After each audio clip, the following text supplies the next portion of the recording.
आज की एक और बड़ी खबर है, और खबर है कि कथावाचक की चोटी काटने पर बवाल रुकने का नाम नहीं ले रहा है। जाति पर बवाल और बढ़ गया है, कलेश शुरू हो गया है। तस्वीर मैं आपको दिखाऊं। इस तस्वीर के बाद अखिलेश लगातार हमलावर है। योगी आदित्यनाथ कह चुके हैं कि अखिलेश बाकायदा जाति में बांटने की कोशिश कर रहे हैं। अगली तस्वीर मैं आपको दिखाऊं। योगी खुद आकर जवाब दे चुके हैं, लेकिन अब ये लड़ाई बाबा बागेश्वर बनाम अखिलेश हो गई है।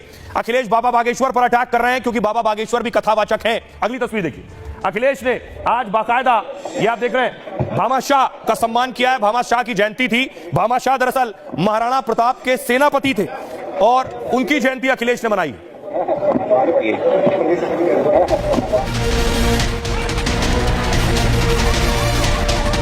पिछली सरकारों को जातीय संघर्ष कराने से और जातीय संघर्ष के आधार पर प्रदेश को पहचान के संकट से गुजारने में उन लोगों को फुर्सत ही नहीं थी। कथावाचकों की चोटी काटने से शुरू हुआ विवाद जाति वाले घमासान में बदल गया है और इस घमासान पर अब भारी सियासत भी शुरू हो गई है। जाति वाले विवाद पर अखिलेश रोज एक नया तीर चलाते हैं। योगी के बाद अब अखिलेश ने बाबा बागेश्वर पर निशाना साधा है। कोई किसी की हैसियत है कि धीरेन्द्र शास्त्री को बुला ले अपने घर कथा के लिए? कोई अंडर टेबल लेगा वो बाबा पैसे? आप पता करवा लीजिए, अंडर टेबल नहीं लेते वो धीरेन्द्र शास्त्री क्या? बाबा बागेश्वर से लेकर बड़े बड़े कथावाचक सामने आ गए और साफ कह रहे हैं बात जाति की नहीं, ज्ञान और कथा की हो। लेकिन आगे कई राज्यों में चुनाव है तो कथावाचक की जाति से शुरू हुए विवाद को रोज कोई ना कोई हवा दे ही देता है। और जो राजनेता वर्तमान में राजनीति के नाम पर रोटियां सेक रहे हैं उनको मुंह तोड़ जवाब मिल सके। अब अपनी राजनीतिक राष्ट्रवाद के नाम पर रोटियां ना सकें। अब देखिए जरा क्या कह रहे हैं अखिलेश यादव, और आखिर बाबा बागेश्वर अखिलेश के निशाने पर क्यों है। अखिलेश यादव कह रहे हैं धीरेन्द्र शास्त्री जैसे कथावाचक को भला कौन बुला सकता है। वो बहुत महंगे कथावाचक हैं, काफी मोटा पैसा भी लेते हैं। भागवत कथा के लिए वो अंडर टेबल भी पैसे लेते हैं। अखिलेश आरोप लगा रहे हैं गरीबों की हैसियत नहीं होती है कि 50 लाख रुपए खर्च करें, इसलिए गांव से जुड़े कुछ यादव ही कथा कर रहे थे। कथावाचकों को सिर्फ यादवों के होने के चलते अपमानित किया गया है। यादव जाति के थे ये कथावाचक, पहले भी इन्हीं गांव में कथा करवाते रहे। ये ऐसे कथावाचक हैं जो बिना ज्यादा पैसे के भागवत कथा कहते आए हैं। ये काम बीजेपी के इशारे पर और समाज को बांटने के मकसद से हुआ है, इसलिए हमने उनको बुलाकर सम्मानित किया, उन्हें ढोलक और पैसे दिए। अखिलेश ने बाबा बागेश्वर पर निशाना साधा है और इस समय देश के सबसे चर्चित कथावाचक भी हैं बाबा बागेश्वर। अनोखे और सहज तरीके से कथा और दरबार लगाते हैं।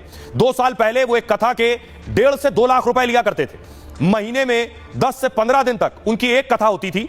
इस तरह हर महीने बाबा बागेश्वर 4 से 5 लाख रुपए कमाते थे। लेकिन अब बाबा का दरबार और कथा 2 से 7 दिन होता है, यानी आधा हो गया। जो 15 दिन था अब वो 7 दिन होता है और कई जगह 2 दिन भी होता है। हर कथा या दरबार में 1.5 से 2.5 करोड़ रुपया का खर्च आता है अब।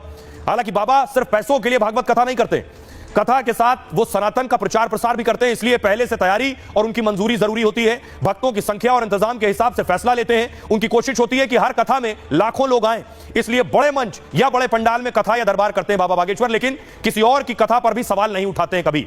सुनिए जरा अखिलेश यादव बाबा बागेश्वर पर क्या कह रहे हैं। कई कथावाचक हैं जो 50 लाख रुपए लेते हैं।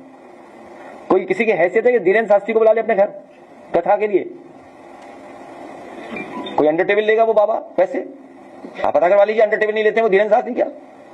कथावाचक नहीं पता कितनी कीमत होगी उनकी, फ्री थोड़े नहीं। जाति ना पूछो साधु की, पूछ लीजिए ज्ञान, मोल करो ना तलवार का, ना तो पड़ी रहे दो मया।